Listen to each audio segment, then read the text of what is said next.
5月末のですね、消毒を終えてからだいたい1週間から10日ぐらい後にですね、また動画をご視聴ありがとうございます。はい、のりです。前回はですね、今シーズンいちじく畑で利用する堆肥、そして肥料の方を紹介させていただきました。今回はですね、今シーズンいちじく畑で利用する農薬ですね。ただし所属している部会の都合上ですね、製品名、商品名ですか、商品名はですね、残念ながらちょっと公開はできないんですけども、どの時期に、どの月にですね、どのような効果のある消毒を行うのか、計画をですねお話ししていきます。またですね、消毒類はですね基本液体、水にですね溶かして利用いたしますので、中にもですね前回肥料の中で紹介していない液肥もですね使う予定をしておりますので、そちらの方も紹介させていただきます。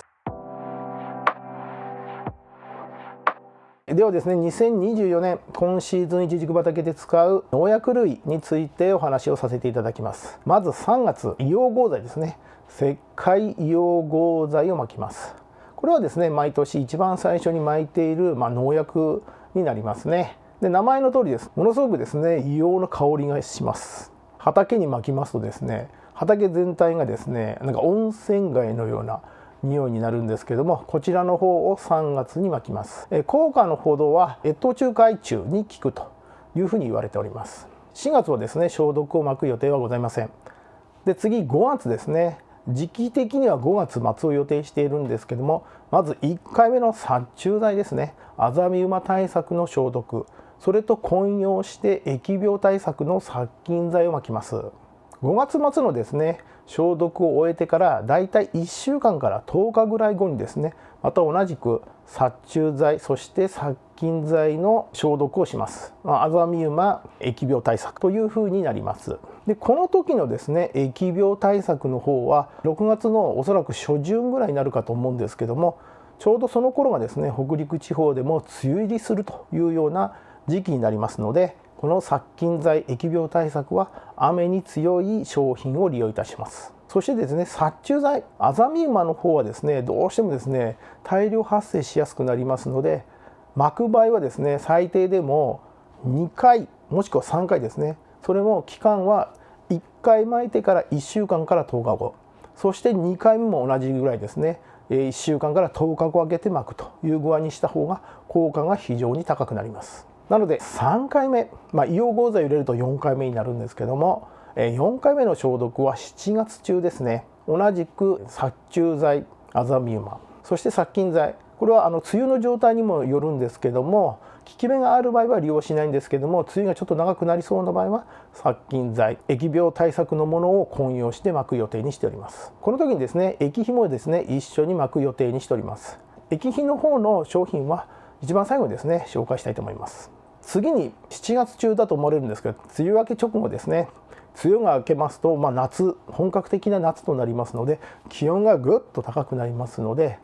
ダニですね、ハダニの発生が考えられます。ハダニもですね大量発生してしまう前に叩くというのがいいので、梅雨明け直後にハダニですね、ダニ剤の方を巻く予定にしております。この時に2回目の液肥を混ぜて巻きます。最後ですね、7月中、8月まではかからない予定にしてるんですけども、7月中旬から下旬に一番最後のアザミウマ対策の殺虫剤をまきます。この時に液肥ですね、今シーズン3回目となる液肥の方もまきます。消毒のですね回数合計予定では硫黄合剤もですね含めますと6回を予定しています。で、そのうち後半3回はですね液肥を混ぜてですね利用してるんですけども、なぜその液肥を3回巻くのかと言いますと、その液肥の商品がですね収穫前2ヶ月前からですね3回巻くことによってですね非常にですね高い効果が得られますということで、当園の場合はですねだいたい8月の中旬から実るような状態になりますので、それに合わせてということでだいたい7月からですね6月末から7月の消毒に合わせて後半3回の部分に液肥を混ぜて利用しております。で、利用している液肥はこちらになります。これはですねまたなんですけども、コメリさんの方で発注をして買ってます。予約注文はしていないです。で、うちで買っているのは10リッタータイプの非常に大きいものになります。お店によってはねもっと量の少ないものが売ってるんですけども、うちは使う量が多いので10リッタータイプを買ってます。ちなみにうちの方では希釈倍率は500倍から600倍という風な状態で、3回巻くような状態にしてます。効き目の方はですね、ちょっとこちらの方にも出しておきますけども、イチジクのことは書いてないんですけども、色づきであったり糖度がですねアップしますという具合に言われておりますので、当園で利用させていただいております。基本ですね消毒と混ぜて利用していますので、両面散布のやり方でうちは行っております。ここでですね補足させていただきます。裏面の方にはですね詳しいことが載っておりませんでしたので、生産しております株式会社日総グリーンさんのホームページの方で紹介させていただきます。このカラーアップですね、特徴はですね、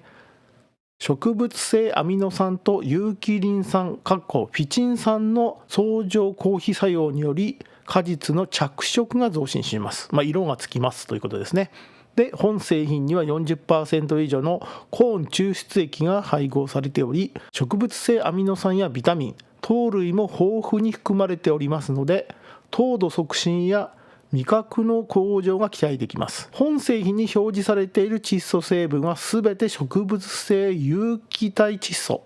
アミノ酸、ペプチドなどとして配合しております。みかん、りんご、黄桃、トマト、いちごに薬害の心配が少なく、素晴らしい着色増進、品質向上の公費が認められますという具合になっております。で、この適用範囲のところなんですけども、イチジクは載ってないんですよね。なんですけども、私の方はですね、この、先ほど言いました通り500倍ですね、この500倍から800倍って書いてありますけど、だいたい5、600倍の方にですね希釈をさせていただいて、ここですね、収穫2ヶ月前から10日間隔で3回散布と、3回散布はですね、このトマト、イチゴ以外は全部そうなってるんですけども、それで当園の方もですね3回散布という具合にさせていただいております。ざっと説明させていただきましたが、表にまとめるとこのような感じになります。3月に石灰溶合剤、5月末に殺虫殺菌剤アザミウマ疫病、そして6月初旬に殺虫殺菌剤アザミウマ疫病で、7月に殺虫殺菌剤アザミウマ疫病、そして梅雨明けにダニ剤ハダニですね、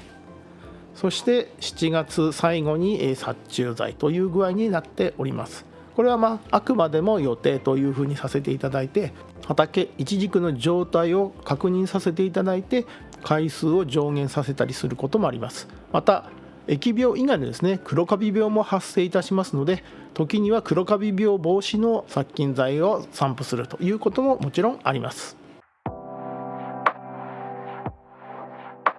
今シーズンですね予定しております消毒、そして利用している液肥の方を紹介させていただきました。基本ですね消毒の作業は撮影しないような状態になっておりますので、今シーズンはですねどのような状態かっていうのを計画をお知らせさせていただきました。で、肥料と堆肥の方はですね巻く時にですね動画化しますのでご覧になっていただければ嬉しいです。動画を最後までご覧いただきありがとうございました。今回の動画は以上になります。次回の動画でお会いいたしましょう。